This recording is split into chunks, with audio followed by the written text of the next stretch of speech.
Of Vadodara. Vadodara શહેરના Akota bridge પર ગઈકાલે રાત્રે સર્જાયેલા અકસ્માતમાં એક યુવકે જીવ ગુમાવ્યો છે, ત્યારે આ ઘટના બાદ પોલીસ એક્શનમાં આવી હોય તેવી અસર હાલ જોવા મળી રહી છે. વડોદરા શહેરના અકોટા દાંડિયા બજાર બ્રિજ ઉપર પૂરપાટ ઝડપે ગાડી હંકારી સર્જેલા અકસ્માતમાં એક યુવકનું મોત થયું હતું. આ ઘટનાને લઈને પોલીસે કાર ચાલકની અટકાયત કરી કાયદેસરની કાર્યવાહી હાથ ધરી હતી. જે બાદ DNTV ન્યૂઝના કેમેરામેને અકોટા બ્રિજની મુલાકાત લીધી હતી, જે દરમિયાન પોલીસની કામગીરી અને કડકાઈ જોવા મળી હતી. નોંધનીય છે કે અકોટા દાંડિયા બજાર બ્રિજ બન્યા બાદ કેટલાક વાહન ચાલકો પોતાના વાહનોને પૂરપાટ હંકારતા હતા, જેને કારણે ઘણી વખત નાના મોટા અકસ્માતના બનાવો પણ બની ચૂક્યા છે.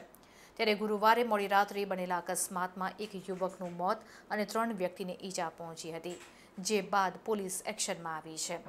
હાલ અકોટા બ્રિજ પર પોલીસની કડકાઈને કારણે લોકો હવે ઓછી સ્પીડે વાહન ચલાવતા નજરે પડી રહ્યા છે.